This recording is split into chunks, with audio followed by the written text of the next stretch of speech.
I just started recording. Scott, you can go ahead and share with us one thing that you're grateful for today. Just being alive, being a past survivor of burnout and dying, actually, clinically dying. Living every day is what I'm grateful for. Beautiful, beautiful. I love it. For those who don't know, Scott is a time management coach. I filmed an interview with him, and that will be coming out soon. So I'll let you guys all know on my Instagram when it does. Okay, so just to recap really quick. Please keep yourself muted unless there's the opportunity to talk and stuff like that. I'm sure you guys understand. So in this webinar, anyway, welcome to this webinar for learning about how to set boundaries, saying no to what doesn't serve you, and saying yes to yourself. Whew. Okay. So first, let's actually start with a centering exercise. So start with breathing in through your nose, paying attention to how your belly fills up with air. You can put your hands lightly on your stomach so you can be aware of your belly rising and falling, and just breathing out through your mouth at least 2 to 3 times as long as you inhale. So if you want to just do that with me briefly, and then we'll just jump right in.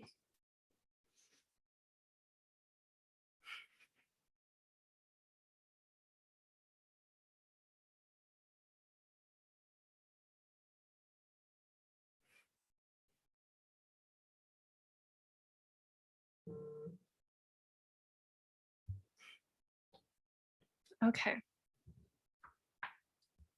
So we already shared our names, and that's something we're grateful for today. So we can go ahead and skip this.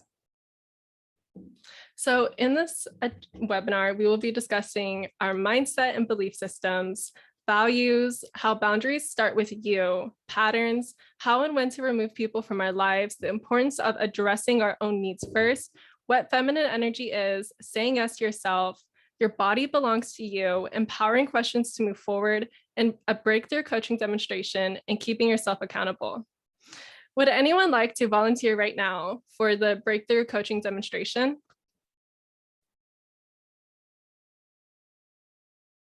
Sure. Okay. Okay, Colby, you can be my volunteer. So first and foremost, I will shut this down. The most important point that we will discuss here is our mindset. Our mindset is the root and everything else is the cause.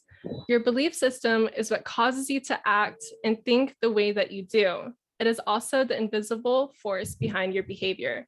Your belief system consists of your thoughts, deep-seated fears, and many more.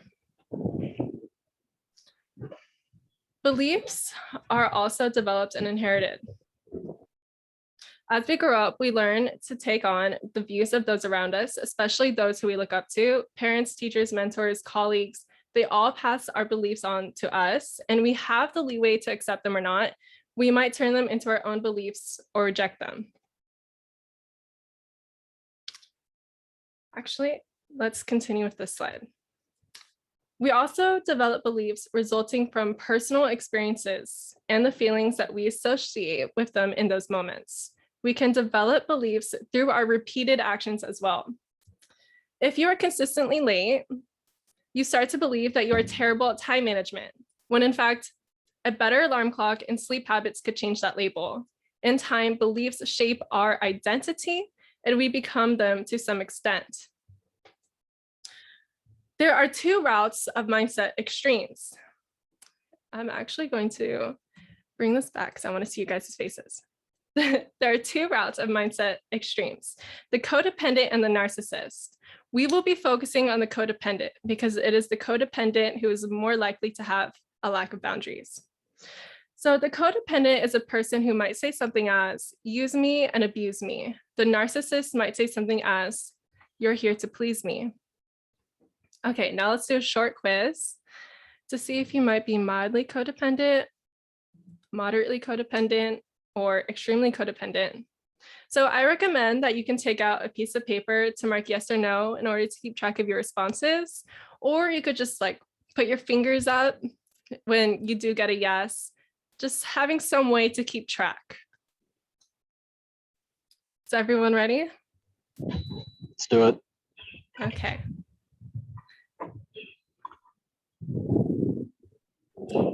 Do you take better care of other people than yourself? Do you obsess about other people by thinking about them? Let me put this down. By thinking about them, feeling anxious about them, and checking up on them? Do you feel responsible for other people's choices?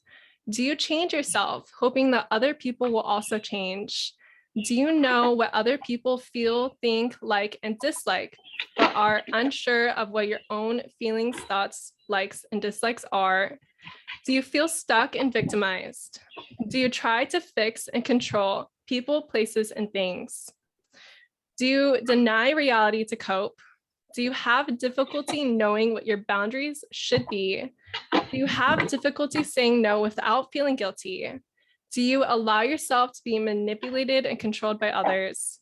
Do you lie and cover up for people's mistakes? Do you distrust your own decisions and feelings? Do you people please because you fear rejection and desperately need approval? Do you know what is right for everyone else, but have trouble making decisions about your own life? Very interesting questions indeed. Thank you, Colby. If you answered yes to 2 or more of these questions, then you are codependent. So if you answer 2 to 5, yes, then you are mildly codependent. If you answered 5 to 10, yes, you are moderately codependent. And if you answered 10 to 15, yes, then you are extremely codependent. So I want to take a second to ask you, what are your thoughts?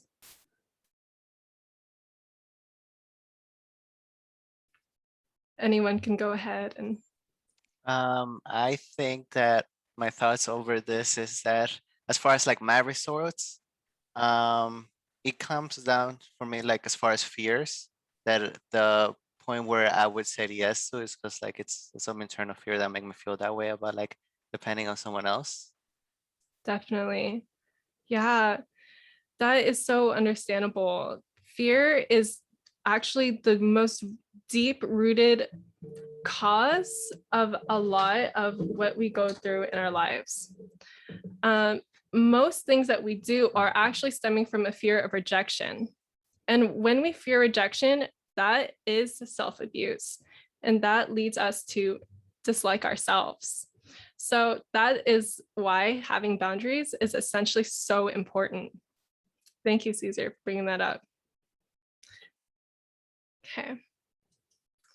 So if you're surprised to see yourself on this spectrum, don't be discouraged.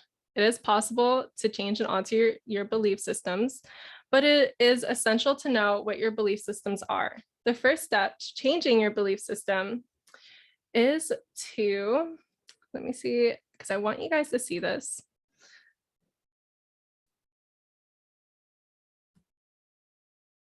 Is to imagine what it is that you want instead. Then start taking action aligned with your desires. So it is preferable to think in a way that is better for you and is positively constructive for your life. You are only locked into your beliefs to the extent that you allow your habits to control what you do and experience. The best way to control yourself is to know yourself and through your habits. So if you have a belief and a habit stemming from that belief, when you are able to know that belief and take control of your habits, then you're able to shift this belief. Is that making sense for everybody? Yeah, I mean, like even when you wake up, like you have to set your intentions, and not just that, like analyze the thoughts that come across your mind and see what serves you and what doesn't. I think that if you just let that sink in, it speaks volumes. Definitely, definitely. So the first step to changing your belief system is to imagine what you want instead, then start taking action. I really want to emphasize this. This is so important. Taking action is what will take you to where you want to go. Unless you take action, there just isn't going to be a change. Don't just talk about it, be about it. Yes. So Now I will, oh, yes. For someone who is codependent, they may exhibit symptoms such as denial of their needs, feelings, and addiction, perfectionism, low self-esteem, people-pleasing, guilt, intimacy issues, dependency, dysfunctional communication, painful emotions such as fear, anxiety, depression, hopelessness, control in the way of caretaking, and enabling and dysfunctional boundaries. So people who are on the extreme of codependency are typically addicted to something. They have their vice. And well, you know, it's understandable. Everyone has their own vices. These people typically are very much in pain, and they do not have control over, well, they don't respect themselves, we'll put it that way. So now do you see how setting boundaries, saying no to what doesn't serve you, and saying yes to yourself has everything to do with your mindset and belief system, and how everything else is a symptom of that? Yes. Okay, so now let's talk about values. It is essential to know what your values are first and foremost, because this is the basis upon which we'll set your boundaries for. For example, if your number one value is spending time with your family and a coworker asks you to cover their shift, then you can understand that your priority is your family and decline this offer. On the other hand, if your number one value at the moment is work and creating financial freedom, and a friend asks you to spend time together at a time when you had planned to work, then you can recognize that your priority is work and decline the offer. So whatever your priority is first, then you can align your actions with your priorities. So when you know what is important to you, you are able to set priorities and decline what does not align with them. You've probably heard the concepts before of focusing on when to say no. I'd like to actually flip that script and offer the idea of focusing on what to say yes to. This way, everything else will fall into place. Okay, now I'm going to share with you my values assessment chart. On this chart, you will find various common values for the majority of people, including abundance, adventure, joy, power, and many more. You will also see two areas to rate these values, the value rating and the action rating. I highly recommend that you take the time to complete this assessment. Once you have done so, review your answers. If you have a difference of 2 or greater, this is an area that I suggest you explore. If this is the case for you, I recommend that you book a coaching session with me to see how we can move forward and to bring about a positive change in your life. So let's go ahead and take a look at the values assessment.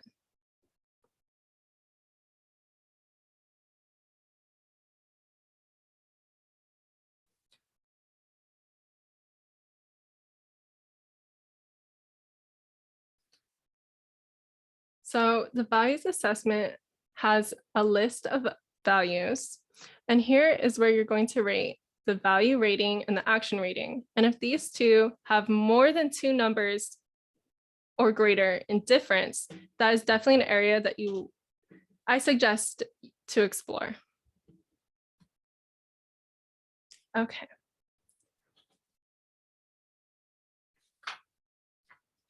So now we're talking about, it starts with you. If you don't have a boundary for yourself, no one will have a boundary with you. This is what it all boils down to. The reason for this is that they know that they can walk all over you, that you don't prioritize yourself first, or in other words, that you're putting their needs first. This is the foundation upon which a lack of boundaries is formed. For example, let's say that you're a parent and have children on a baseball team. And every so often, a fellow acquaintance who is also a parent of a child on the team asks you to pick up their kid. You might want to be very kind and always do what is asked, and putting your own needs last. Then one day you need help and you ask this parent to pick up your children and they say no. And you wonder, why would they do this to me? I'm always dropping everything for them and they can't do a simple thing for me. The reason that this person doesn't want to help you is because they know that they can walk all over you and that you don't prioritize yourself first. So they're not going to prioritize your time first either. So when it comes to boundaries, it starts with you. When you hold yourself up to a high regard and you respect yourself, it is evident in the energy that you carry and the way that you hold yourself. And people can feel that, and people will respect you when you respect yourself. It's a shift in mindset. It's a shift in energy. So now we're going to talk about patterns. Okay. So now that we've discussed core beliefs and values, let's talk about patterns. So I want to ask you a question. Anyone can answer this. Is there something in your life that is a recurring challenge for you? Yeah. Would you be able to share what that is, Colby? Just really briefly. I would say just kind of being stuck in the grind in terms of having to, well, right now I'm like working 10 to 12-hour work days when I do, even though I get to do it whenever I want to. But yeah, I'll just keep it short in that regard. So just trying to break out of it. Is there a pattern in your life that has showed up in childhood that it has come around over and over again, that no matter what the circumstances are, it just has the same outcome?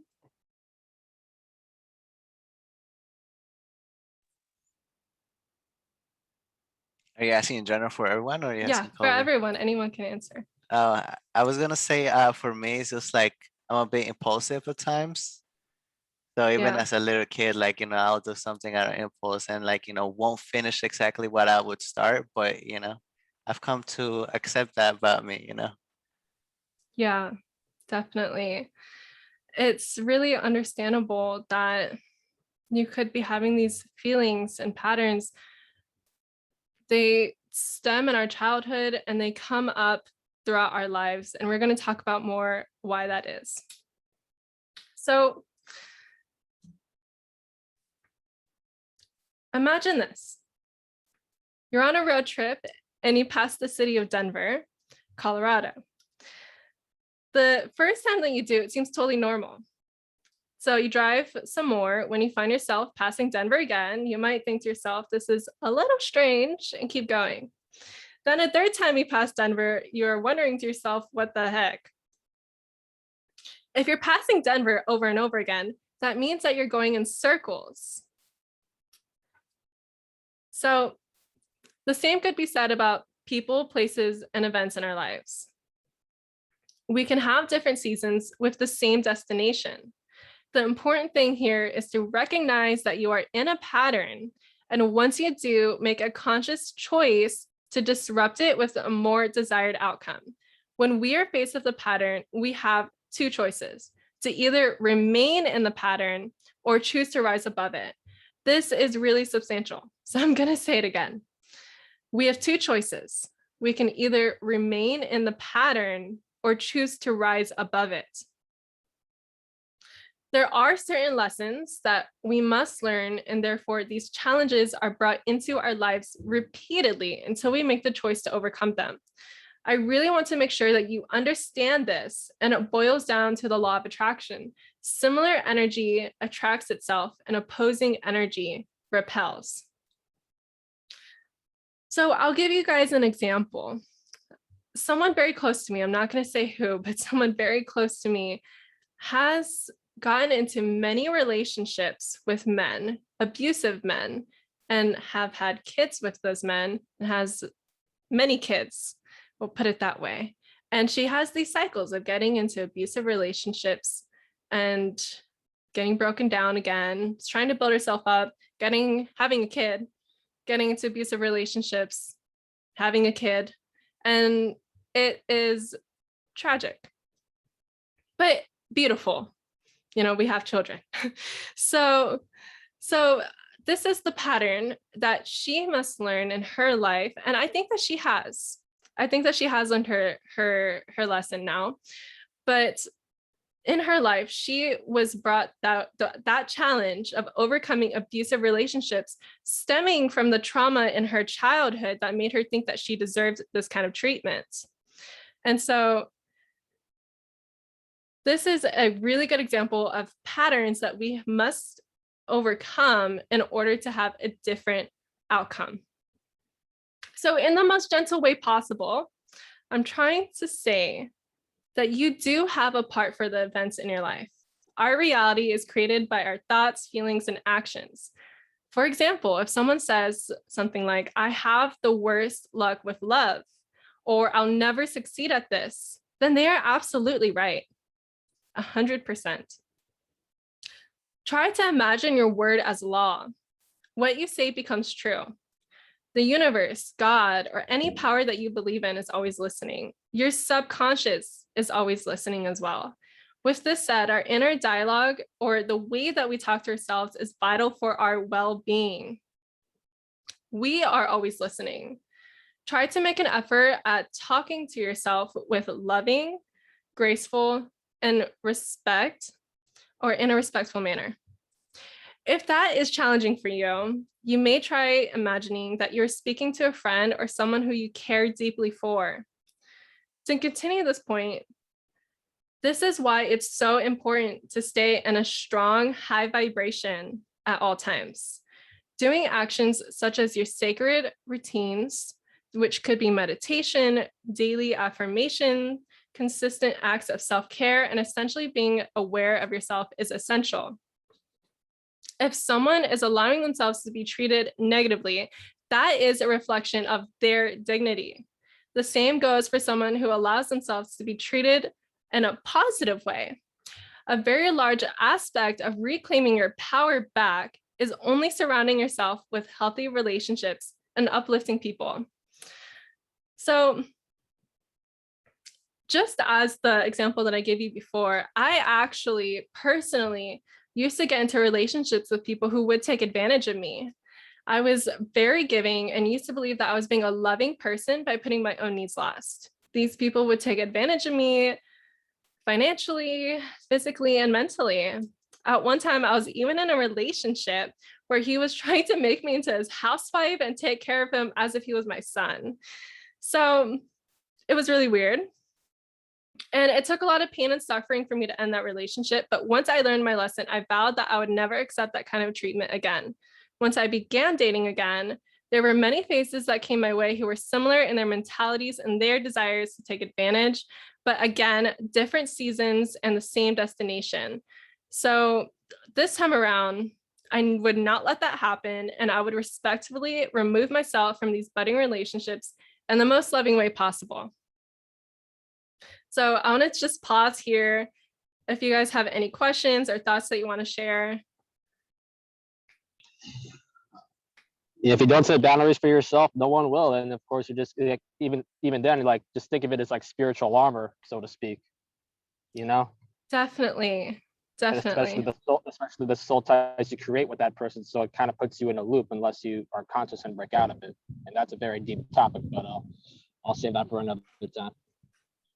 Yeah, soul ties are real. Soul ties are real. Sex is sacred energy exchange.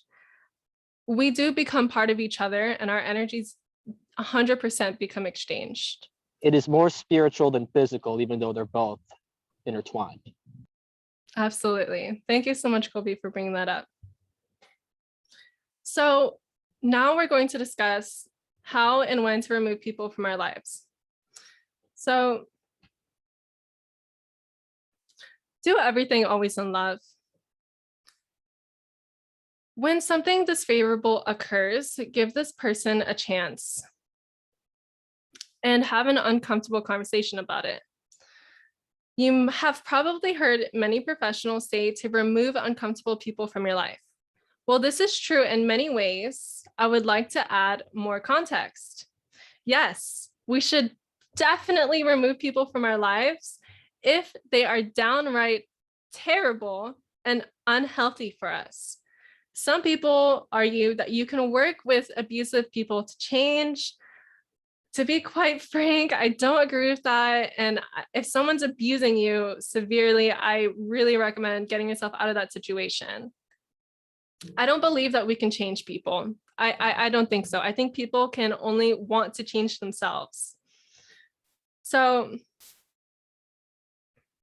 if there is someone who's putting you in a life-threatening situation or is absolutely toxic to your health, get them out of your life as soon as possible, still with love and in a safe way.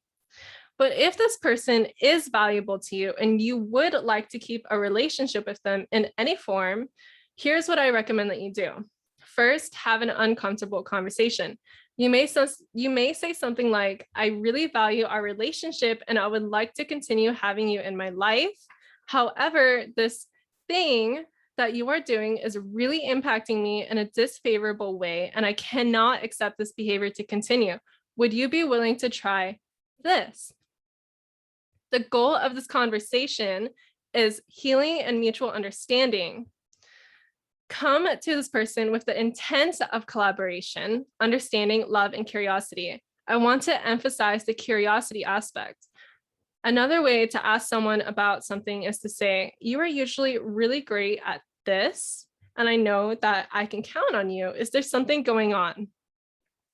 And simply listen. What a lot of people do when they feel angry or strong emotions is they, like, let's say, for example, a wife is upset at her husband for not taking out the trash. Very common, okay? And she will go straight to her husband and start yelling at him. Oh, you never do anything, la, la, la, la. I'm so angry at you. But we don't know what's going on in people's lives, even if we are in a relationship with them, an intimate relationship with them, or like we're living with them. We never know. Or if this person is even a complete stranger, we have much better chances of connecting with this person by telling them how their actions made us feel and coming to them with curiosity with the intent of having a healing conversation.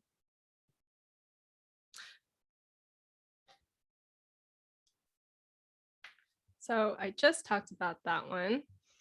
So, okay, let me go back for a second.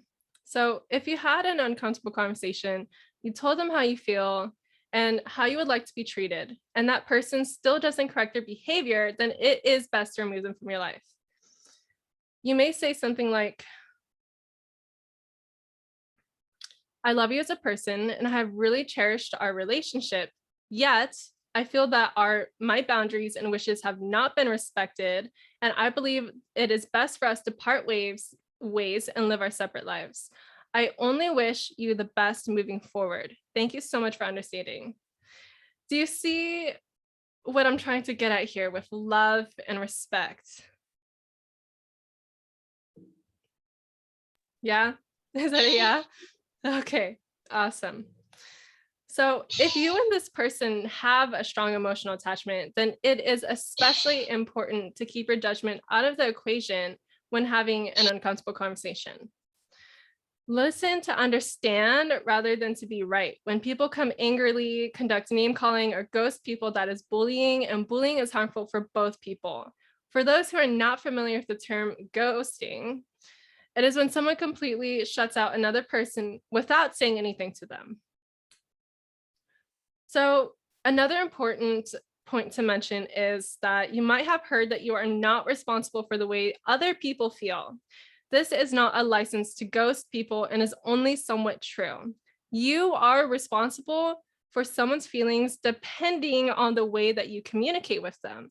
If someone tells us a boundary of theirs and we cross it, then we are responsible for the way that they feel, and it is our obligation to make it right.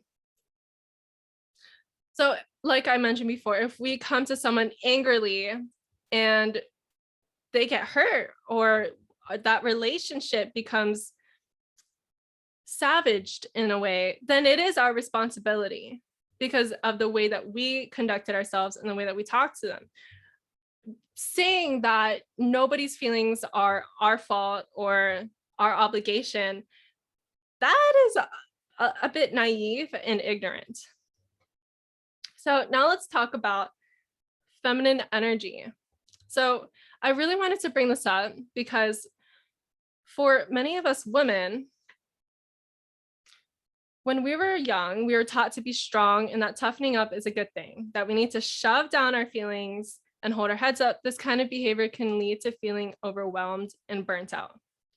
In every person, there is both a yin and yang energy. Yin is associated with the feminine and yang is associated with the masculine. Both sexes can be either more yin or more yang. So let's look at the egg and the sperm. The egg patiently sits there for the sperm while the sperm's job is to take action. Likewise, in our feminine energy, many people can come to us with their wants and needs. It is up to us to say yes or no. So I'll give a personal example for this. When I was a young girl, I won't say who exactly, but some person in my life did not want to listen to my feelings. And if I ever cried, I was actually disciplined. They did not want to hear it. And so when those feelings would come up, I would actually shove my feelings down so hard and not let myself express how I feel. And this is really not healthy because it bottles up inside of us. And when things bottle up inside of us, many things can occur. We can get overwhelmed and burnt out. We can also release anger, fear, and things of those sorts. This is also why it's important to have your sacred routines of meditation and whatever you do to keep yourself feeling good. Imagine we are a boiling pot, and with every time we shove our feelings down and things like that, the pot gets bigger and bigger and bigger. And every time that we meditate and things like that, we're taking some things out of the pot. But when the pot boils over, we can explode. So that's a really good analogy for understanding why we get overwhelmed and burnt out. So now let's talk about why boundaries are important. So let's just take a second. Anyone can answer. What are a few reasons why you think that boundaries are important?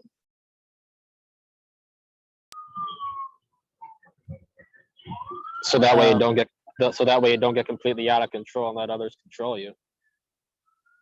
Yeah. That's one. But yeah, go ahead. Whoever else was talking. I think that was Caesar. Yeah, I was gonna say it's kind of like what you were saying earlier about being burnt out, especially if you are affiliating yourself with someone that drains you and you're like aware of it. It's just like you need to know where your limits are in order for you to put your boundaries in. It's important. Absolutely, Caesar. Absolutely. You both have such good points.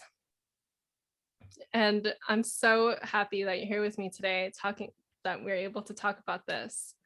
So there's so many reasons why boundaries are important, right? So many reasons, but here are a few.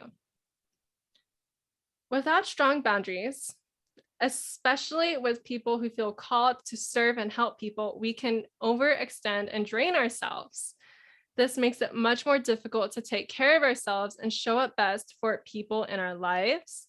It can also distract you from being able to help more people and have a greater impact, using your time wisely so that you can allocate it to different people. There are just so many. I feel like there's an infinite number of reasons why boundaries are important, but I think this encapsulates the bigger picture as a whole. So now we're going to talk about how to set boundaries. So I really want to emphasize this.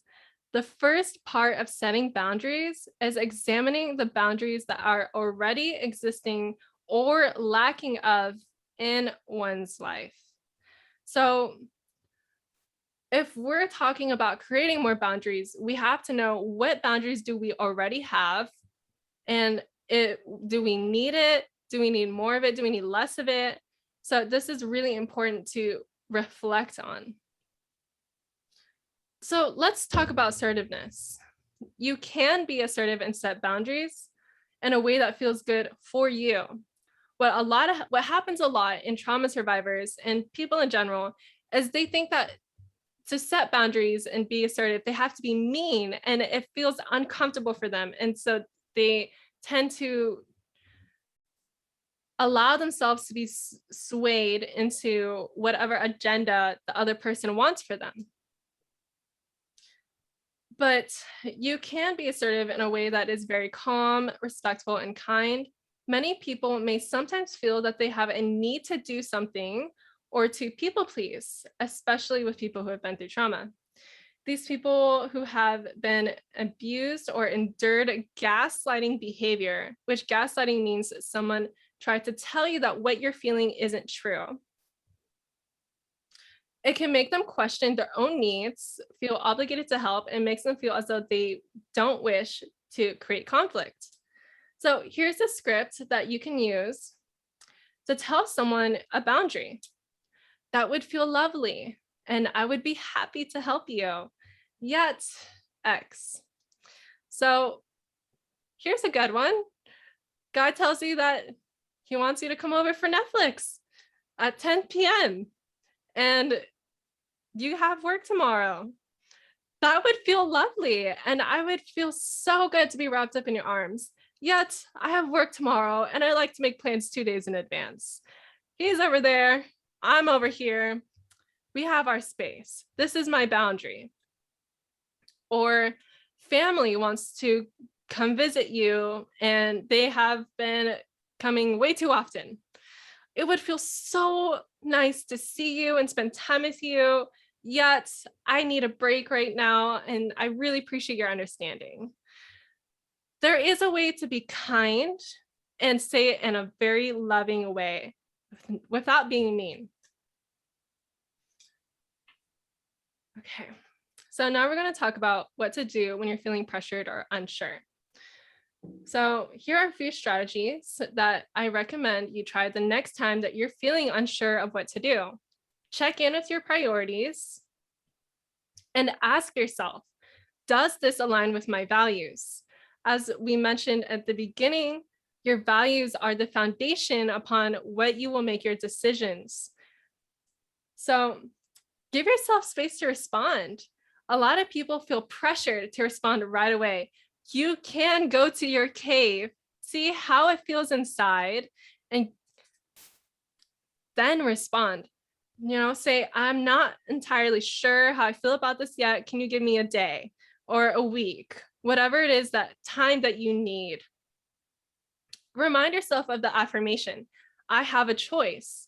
You can also come up with your own that resonates with you. Some people, like I said before, the trauma survivors, the gaslighters, that people have been through gaslighting and all sorts of traumatic events, they can sometimes feel like they don't have a choice in their life. So it's important to remind yourself that you do have a choice. You absolutely have a choice to say yes or no. And check in with yourself and ask, what does my intuition say? So I love this question. And I ask people all the time in my coaching sessions, what does your intuition say? Or what is your intuition telling you about this? Because your higher self, your intuition, the core of you always knows the answers to everything that you're going through. Always. And knows the best answers for you. So when you ask yourself, what does my intuition say? You might not know entirely right away what it is telling you. But as you practice this over time, it does get stronger. And you will be able, the more that you work on and practice setting boundaries, raising your vibration, being in touch with yourself, you can feel your feelings much stronger and feel your intuition. And actually, when you have, going back to the law of attraction, when you are at a high vibration, you will actually be able to feel inside, maybe I should get off this plane, or maybe I should not go in this restaurant. And you can be able to avoid negative situations. So now we're going to talk about saying yes to yourself. When you are feeling pressured, Imagine how much more time you may have if you skillfully prioritize your time according to your values. Most likely, the worst case scenario is that you'll be giving your time and energy away to something that does not fulfill you, which will likely cause you anxiety and stress. And the best case scenario, you are allowing yourself time and space to do what you want. And you could be, so when we adopt a mindset that is of abundance, self-care, and self-love, our life transforms. Make yourself a priority. My good friend and fellow coach, Megan Harris, says, putting yourself first is the only way to heal yourself. I cannot emphasize this enough. Make yourself the priority in your life. It is not selfish to make yourself the priority. There are stigmas, especially mothers who put themselves last, but when you show up for yourself, when you make yourself a priority, other people respect you, you respect you. It's a completely different mindset. It's along the lines of when someone views their body as something that is meant to be taken care of, that it is their temple, that they want to be healthy and they want to take care of themselves. It is a complete mindset change, and your actions will reflect that. So now we're going to talk about how your body belongs to you and only you. And I really feel the need to talk about this because even if it is a challenging topic, sadly, a very large number of people are experiencing or have experienced sexual abuse and trauma in their lives. This may cause some people to believe that they deserve this kind of treatment. Many people who have been through extreme sexual abuse can have a very low self-regard in the way that they carry themselves and they view themselves, and feel as though they do not deserve proper, healthy, and loving relationships. This kind of belief can lead to people allowing themselves to be taken advantage of sexually. I would like to emphasize the fact that your body belongs to you and no other person. You have the right to say no and only do actions that you are comfortable with. If someone truly cares about you, they will understand and they will make sure that they never do anything to harm you or make you feel uncomfortable. You are never obligated to give any part of yourself, no matter what. Not if this person buys you dinner, not if they give you gifts, not if they give you money or anything else. No means no. We are never obligated. And if you tell someone, I want to wait 3 months, but heck, 3 months comes around and you still don't feel ready, so be it. I need another 3 months. I need another year. Do what makes you feel comfortable.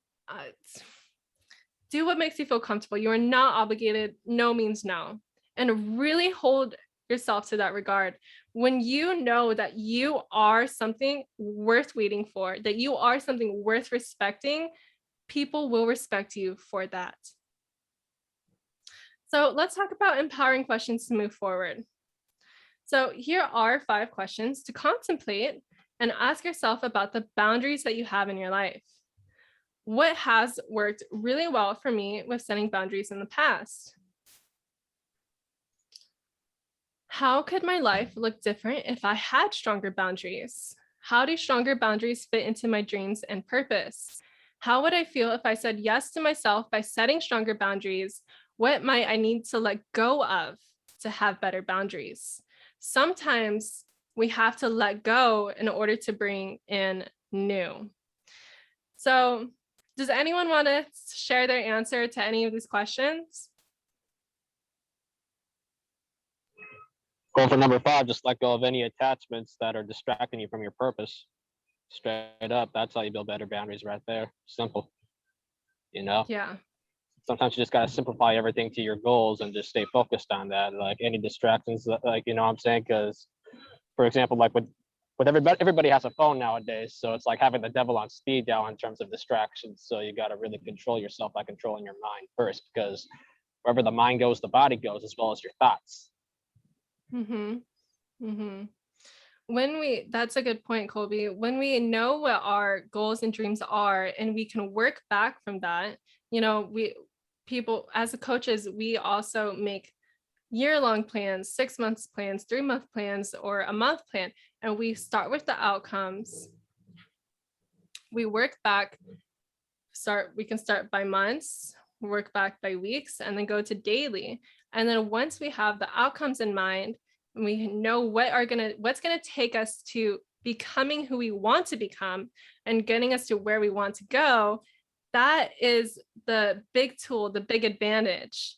And it's what helps us move forward. Is there anyone else who would like to share anything about any of these questions? I think for number 2, how could my life be different if I had stronger boundaries?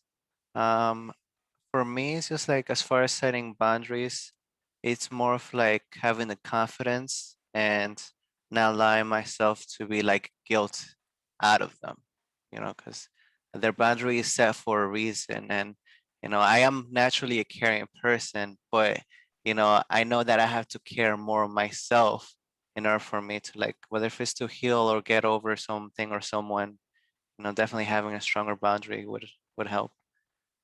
Yeah, it makes sense that you're such a caring person that you want to help people, but this can lead you to burnout or not being able to take care of yourself and show up fully.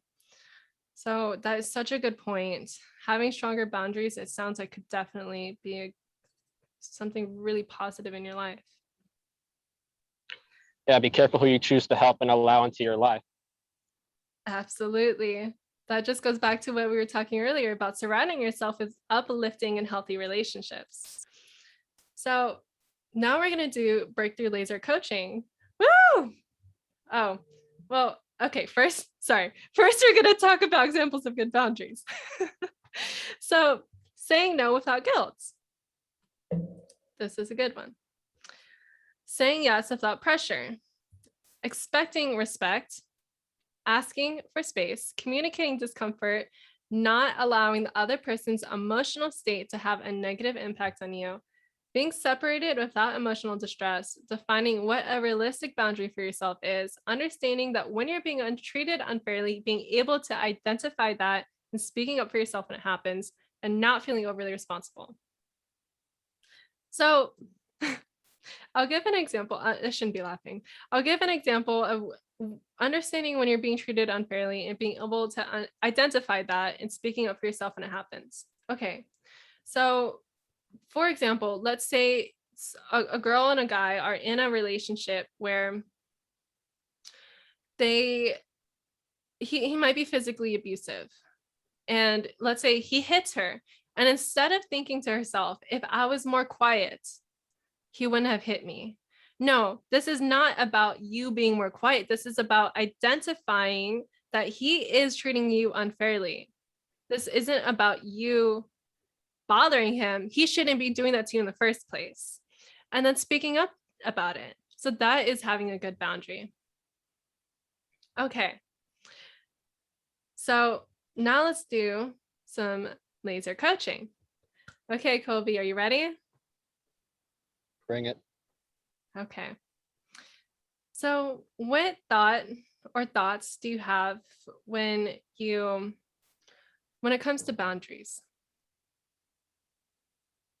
I was just thinking about this while you were talking. Boundaries literally determine the level of control you have in your life.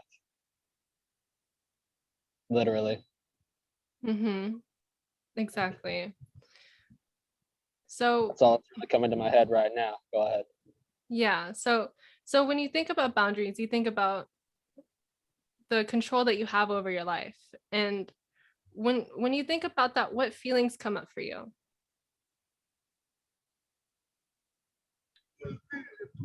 For whatever reason, it didn't process in my mind. Say that one more time. I'm sorry.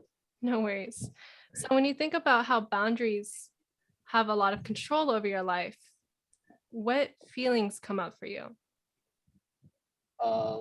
Well, basically, like let's say you have a friend who's more like a symbiote, like, somebody who just likes to drink, party, and smoke, but not really add value to your life. But of course, he could still be a help in certain ways. I mean, you got to be aware. You got to be aware of when to say yes or no, because you can't just let people determine your decisions by whatever they want you to do.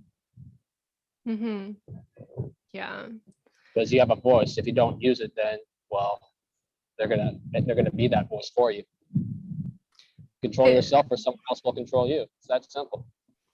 If you could put like a word onto this feeling, Colby, such as maybe fear, doubt, worry, stress, what would that feeling be?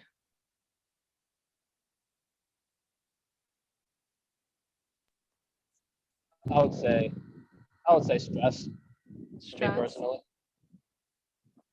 Well, or fear. It's a combination of both. okay, that makes sense.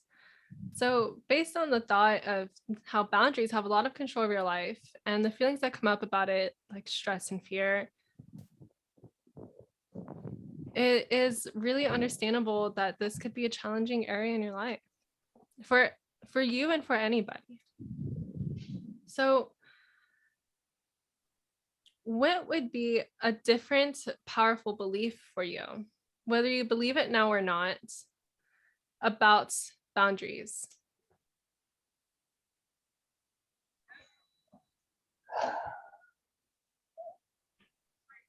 I felt I'm trying to come up with the words, and it feels like my first response kind of said it all. You know what I'm saying?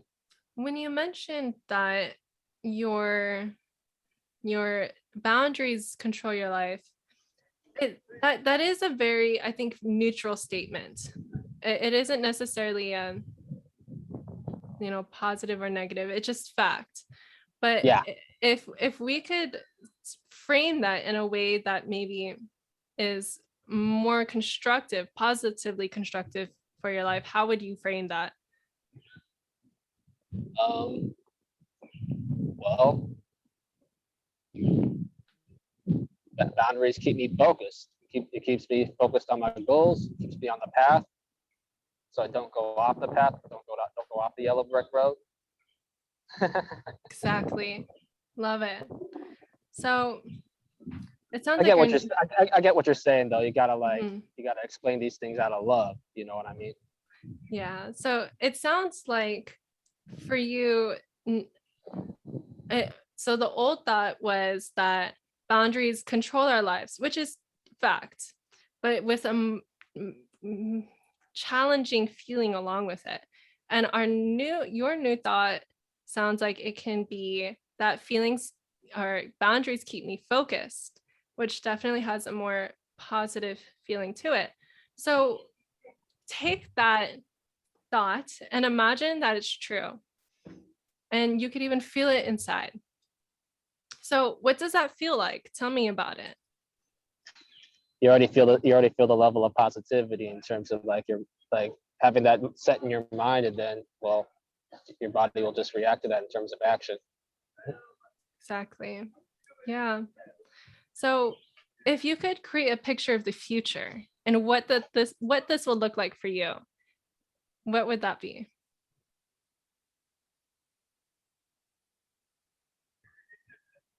I would say the grass would be greener on the other side. I'll be able to invest in myself a lot more than I am already. I'll be able to have the balanced time and work, so I'll be able to network with people that could actually build me up instead of keep me on the same playing field with everybody else. Because that's what I'm dealing with right now. It's like, in terms of boundaries, I pretty much had to cut most of my friends off because they're not really serving my best needs in terms of the level of interest, of actually wanting to elevate instead of stay the same. Yeah. Because I'm not here to be stuck in the matrix. You know what I'm saying? Because that's what most people do.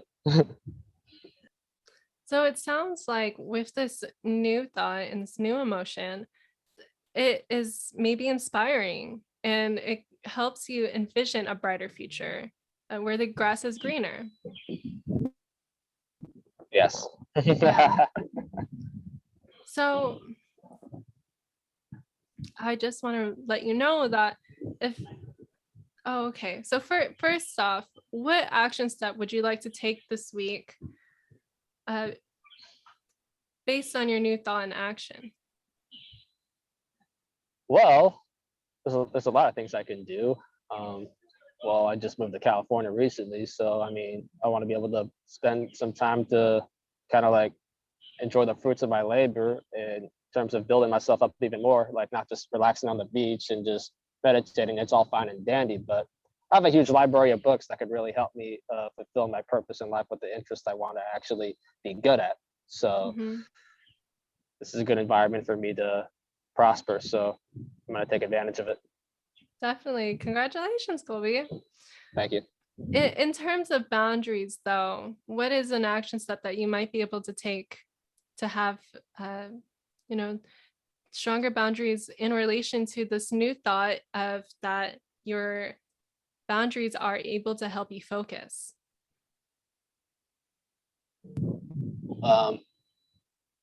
Learn to say no, and not like in terms of just in terms of this, the people around you that don't serve you, as well as your thoughts that don't serve you most importantly, because sometimes the thoughts inside your head, it's kind of like the angel and the devil on your shoulder. You know, I think everybody goes through that, whether they want to admit it or not. Absolutely. So you mentioned saying no. Tell me more about what that means and how can we make that an actionable step that is measurable and achievable? Um, these are very interesting questions. Let's see. Trying to come up with the words, but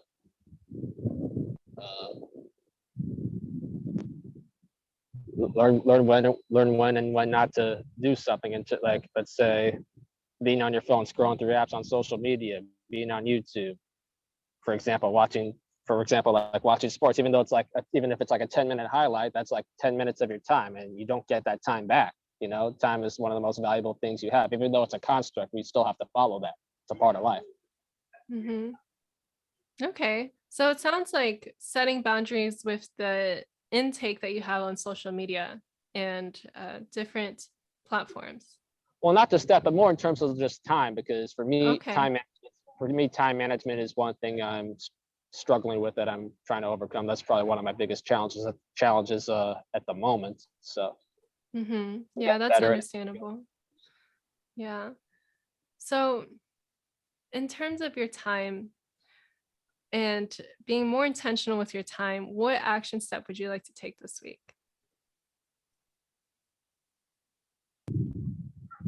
Um, just never be lazy. Get like when you get up, don't just like stay in bed. Get moving. Keep the body moving. Okay. Like and also eat good food. Like focus more on an alkaline fiber optic diet, even though it's a bit of a struggle when.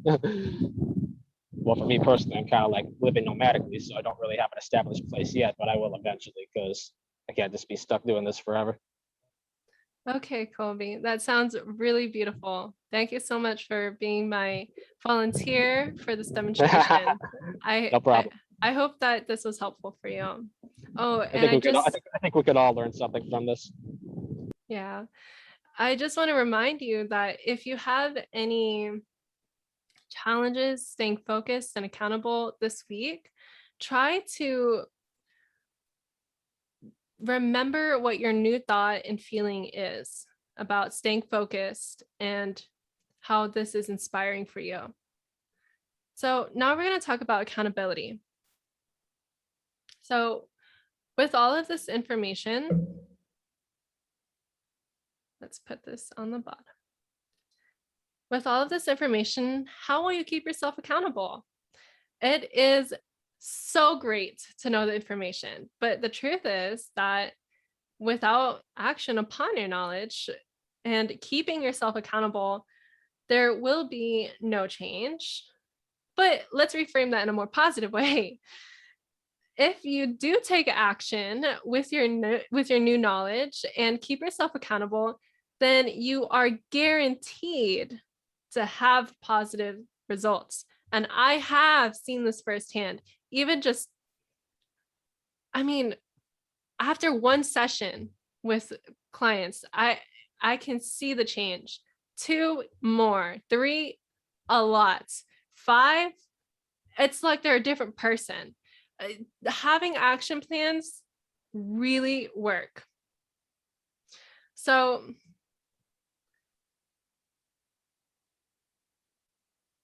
I recommend that you have homework.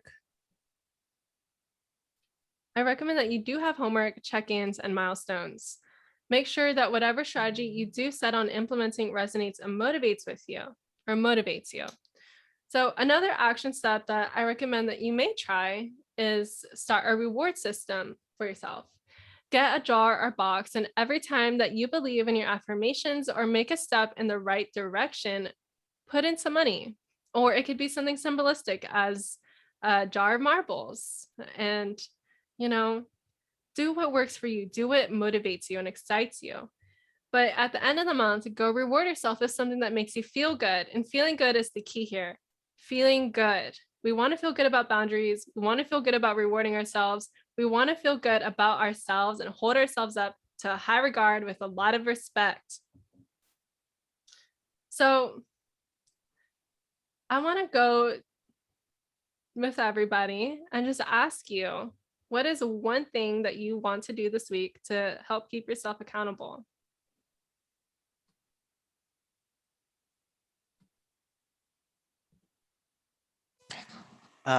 So for me, something that I was thinking about was like you mentioned earlier about ghosting people, and that's something that I do, and I'm aware of it, and I don't do it because I don't want to talk to people. It's just more of like um my own personal anxiety and feeling pressured into texting someone. But as I am aware of it, not everyone is aware of it. So I would want to be more vocal about it, and like my friends be more intentional about like, hey, listen, I do want to talk to you, but right now I'm not feeling capable of. So I think that's something I'd like to work on this week. That is so amazing, Caesar. Woo! Yes. I'm so happy for you. That is so good. Yes. Putting your needs first. Yeah, that's something I think we all have to hold accountability to ourselves for, as well as don't worry too much about things you can't control, because I mean, if it's meant to be, it'll be. If not, then it is what it is. You know what I'm saying? You just got to keep pushing, because life doesn't stop. Life doesn't stop just because you can't always get what you want, you know. Exactly. Only if you let it. Christina, would you like to share an action step that you want to take this week? Sure. I think I will pay more attention to my personal time. So what I mean is that I will pay attention into doing things that add value to me or that make me feel good, and well, actually stop wasting time. Either it being social media or conversations with people I don't feel like talking to at the moment. Exactly. Just investing the time I have in myself. I think this would be it. I could definitely relate to that. So happy for you, Christina. Invest in yourself. Invest in yourself. You are the best investment that you will ever make. The relationship that you have with yourself is the most important relationship that you have in your life. So I'm so happy for you. You're going to do amazing. What about you, Servan? Oh, go ahead, Christina. No, I just wanted to say thank you. You're welcome. Thank you. Yeah, so in my case, I'm kind of on the other spectrum of the coin, because I was always a taker. So in my case, I didn't have a problem with having boundaries, but I was always like, I'm going to help you or give you something if I am able to receive something from you. So I was not on that spectrum of giving too much, but taking too much. And now seeing all of you guys and understanding your life stories, or at least the biggest part of them, it's important to me to understand how a person that is so kind feels on the inside, or how this generous energy feels on the inside, and that state of burnout sometimes, or that state that you want to ghost everyone because there's so much pressure and performance anxiety on yourself. That makes me very understanding and aware about the other spectrum of the coin, and generally about the people that from which I'm asking something or someone, in that sense. Thank you, Serpin. Thank you so much. It's Yeah, really so insightful to hear it from the other perspective as well, and to Yeah. learn, yeah, to learn things from your perspective. I feel like we can all learn from each other. Thank you very much. Definitely. Wait, did you have something to say, Colby? Not at the moment, but go ahead. Good stuff. Oh, okay. Scott, are you there? Is there any action step that you would like to take? Hi, Kaelin. Yeah, sorry, my connection's kind of shoddy over here. Remember, I'm No in worries. Colombia, so I turned my video off. But yeah, I guess the one thing that I'm taking action on this week is swimming every day. I just got back from vacation in California, seeing my family, and that came with a lot of uh, happy food, happy meals, with Yeah. mom stuffing it down your throat. Haven't seen her for 3 years. So yeah, this quarter three, I dedicated to transformation. So like everybody's talking about time management, and like you said at the beginning, that's what I focus on in my coaching, is the time management. And yeah, it's really easy to get caught up in working and doing everything, and setting that time aside to work on yourself though is the most important thing, because I focus a lot on not just the physical fitness, but the mental fitness. So swimming is one part, but I've also got to keep up on my meditation and my other mindfulness exercises as well, to keep that balance. So that's what I'm focusing on myself here. That's so awesome, Scott. Your mental fitness is so important. It, I, I wish that more people understood how your mental, your physical, and your emotional, your spiritual, everything is aligned with each other. We can't, well, when we work on one thing, the others grow. We got to just start somewhere. But at the same time, we can't just only work on one thing and completely disregard everything else. That would be like going to the gym and eating pizza after every single time. You're just not really going to get as far as you could. So thank you so much for bringing that up. Yeah, definitely. It's so important. I'm glad you're highlighting that here and helping people with that. So good stuff. Thank you, Scott. Thank you so much. You actually just reminded me how I had an interview with a woman yesterday. Her name is Erica Thomas. The episode will probably be out in a few weeks or so. But she mentioned, so she's a trauma release yoga instructor. And she mentioned there's a difference between exhaustion and calm and actual trauma release. A lot of people believe that by going to the gym or working out and doing all these things and exhausting themselves, they are releasing trauma. But there's actually a difference between exhaustion and trauma release. And or other words, we could say mental fitness. Sometimes what is a strength is taking a rest and taking a break. Sometimes it's pushing ourselves. So we have to be really aware. Yes. So Yeah, you made the right comment there. Being aware, monitoring yourself, and yeah, when you start to understand yourself and are more in touch with yourself, then you will naturally know what you need more of and less of. So good point, Kaelin. exactly. Thank you, Scott. Thank you. So I just want to say thank you so much for joining me. Like, I really, really, really appreciate it. And I hope that you guys are taking away something really valuable. If you aren't signed up yet, I would really love for you to sign up for my newsletters to receive the webinar recording And all of this info is going to be included in a PDF format as well.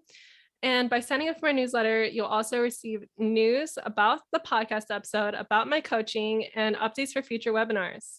So I'm thinking about having webinars on a basis of every 2 weeks or so. So maybe 2 weeks from now, I'll have another one. And if you sign up for my email list, I will let you know. And I'm going to be having different speakers come on with me. I know Serban was saying that he might be interested in coming on with me. So we will definitely plan something like that out. And lastly, I have full faith that you are capable of reaching your boundary goals. You have all of the knowledge that you need inside of you. Use your intuition, hold yourself up to high regard, respect yourself, love yourself. And my Instagram DMs are always open to you. You can find me at Dear Lovely Universe if you aren't, but I'm sure most of you are. And if you're interested in learning more about how I can help you as your coach for personalized results, you can find more at my website at www.kaelinvu.com, KAELINVU.com. And you can feel welcome to stay on for another 15 minutes while I answer questions. Thank you so much.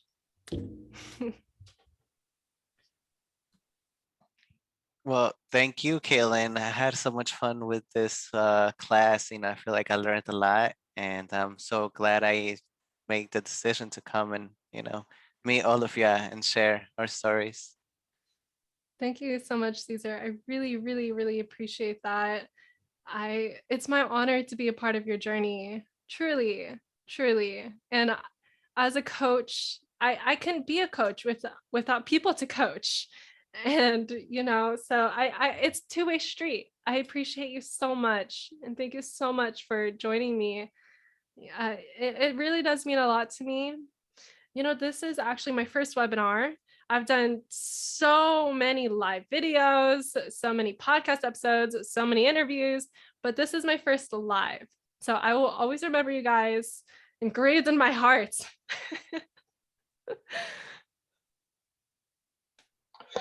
Nice. I mean, this webinar definitely eases the mind with whatever it is you're going through right there. So definitely appreciate you having this little setup for everybody, Well, it's not a little setup, it's a big setup, but you know what I'm saying.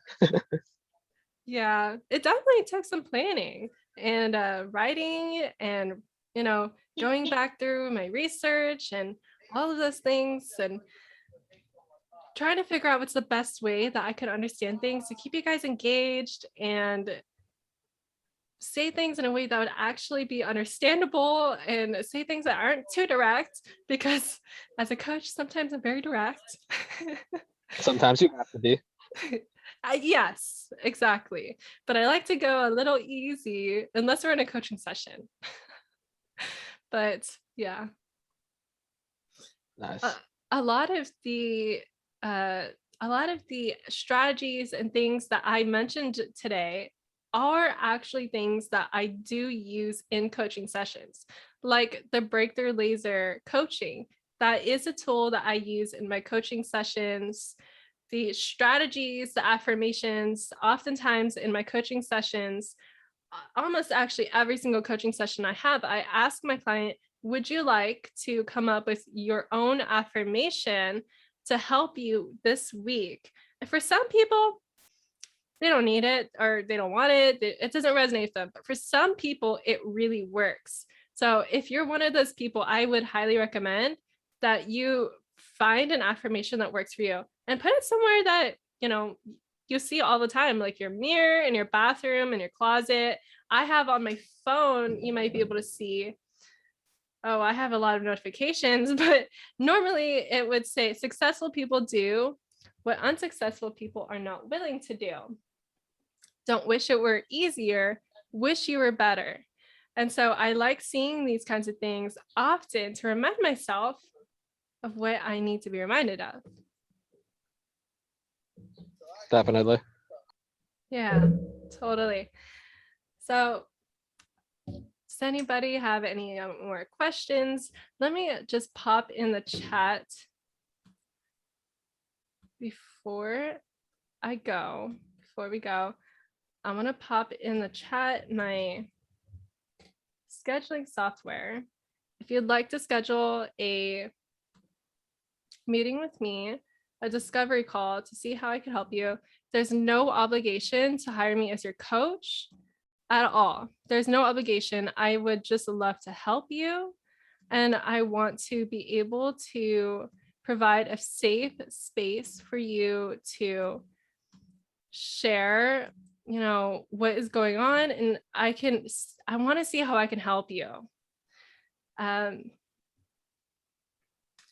have incredible testimonials on my website that you can check out. I'll also put my website in the link for you to see. And also I will put the values assessment into the chat.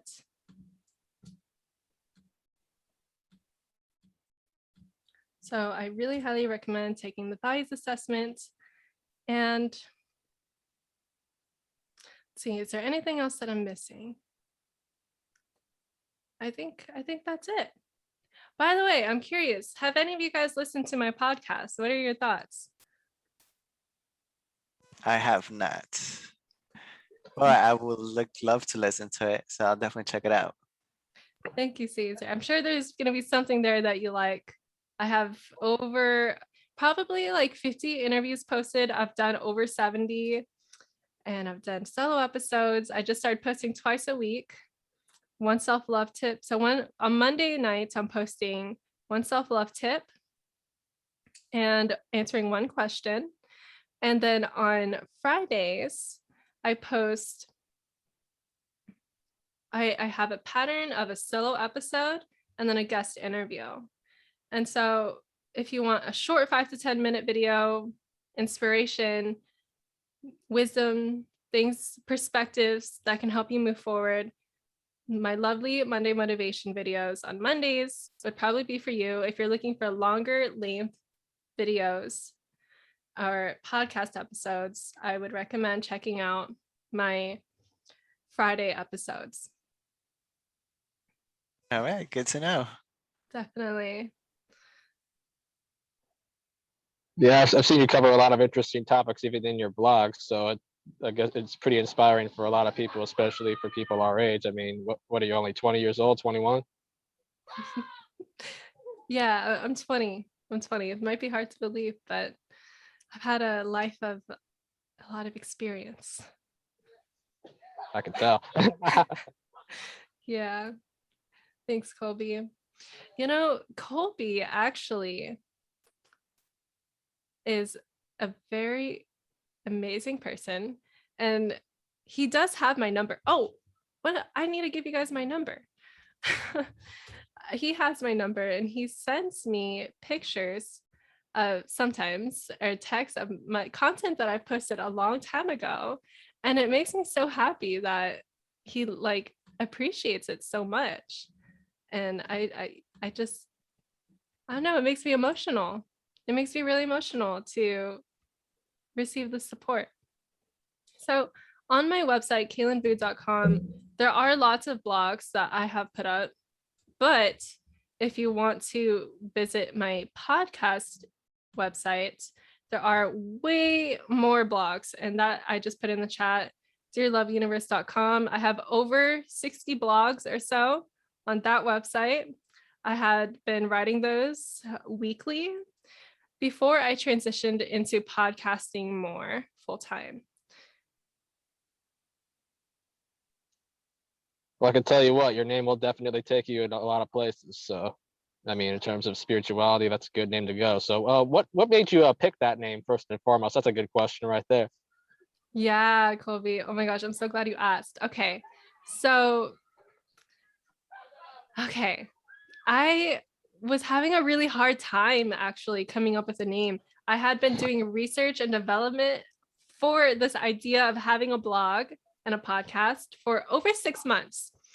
I had this whole notebook, and it was one of those situations where I was doing so much research every day. I had a certain time, 3 o'clock, I would work at least 1 to 2 hours taking notes, watching videos, and all of those things, coming up with names, coming up with blog ideas, and all of these things. And I still couldn't have a name after like 6 months. And then one day I was actually meditating at my dad's house in the garden.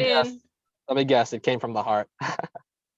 I honestly feel like it came from something outside of me. I think that it was somehow I was told, dear lovely universe, and I thought of it and I ran with it. I want to tell you guys too. So when I first started Dear Lovely Universe, it was really scary. It was really scary. I was about 17 and I had only saved up enough money for like, it was like $300 or $400 I saved up from my working, at an ice cream shop. Terrible job.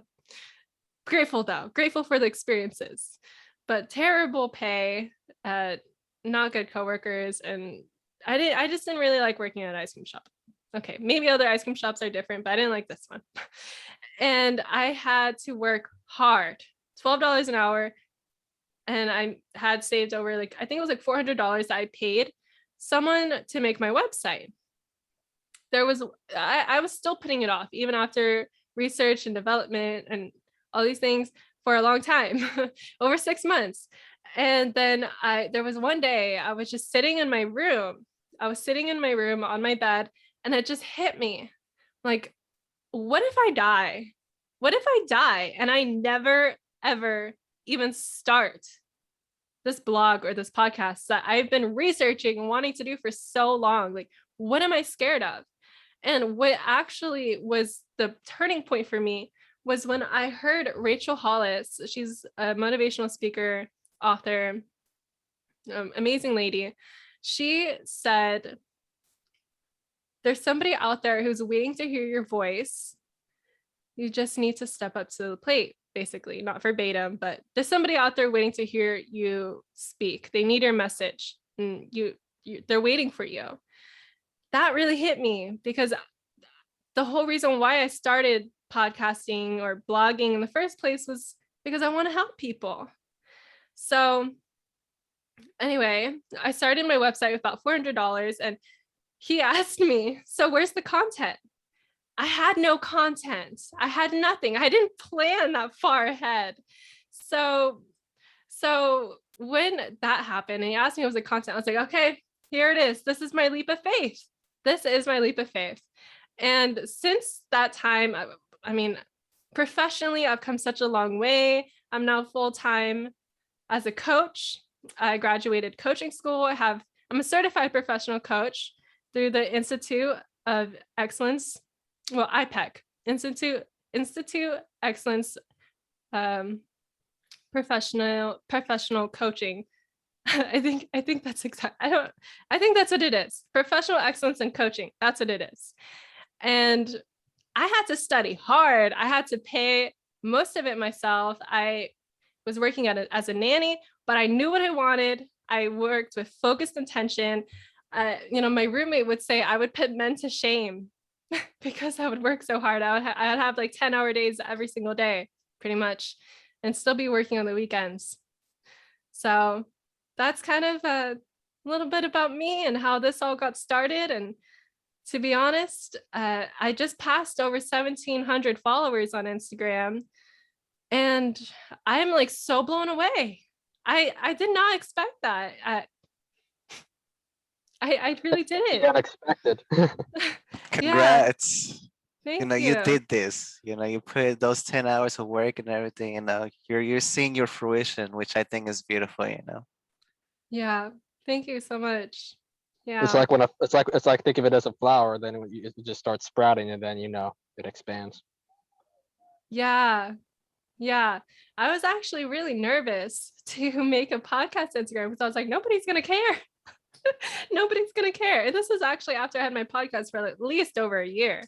I was like, nobody's gonna care. But that is exactly why I feel like I've gotten as far as I have, because it's not about the numbers for me. It's really not. It's The about, right people will find you.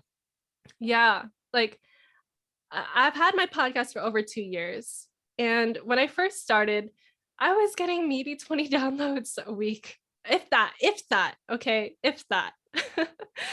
And I never stopped because I didn't care. It's not that I didn't care, but it wasn't what mattered to me. What mattered to me was the people who did show up and the people who did need to hear my messages. So nowadays I get like hundreds. I've had over thousands. I've had thousands of downloads, and I'm actually, one of my stories is going to be published in a book early this fall, which I haven't announced yet on my Instagram or anything like that. But I'm about to become technically a published author, and I mean, I don't want to just keep boasting about myself, but like I feel so good to, have this hard work pay off and be able to make an impact on people. And that's why I really appreciate people like you. Oh, yeah, definitely. It's kind of inspiring me to be a content creator because it's just a matter of me putting into action as well as develop a name. So I mean, I'm kind of going on a similar path, but got a lot to learn at the same time. So yeah, you're definitely ahead of a lot of people for your age, no doubt about it. Yeah. Yeah. I think there's that saying, fake it till you make it.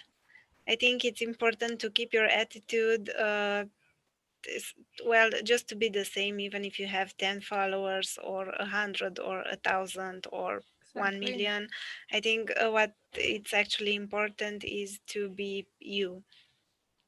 Absolutely. And to keep the same energy for all the people around you. Absolutely. It's so important to stay grounded and rooted into what we believe and why we started. Thank you. Yep. Do you guys have any final messages, any last thoughts before we close up here?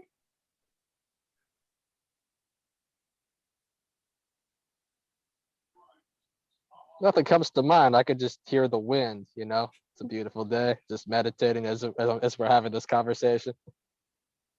Okay. Well, thank you guys all so much for joining me. I am so happy that we had this opportunity to collaborate together, to talk, and I really appreciate everyone's participation.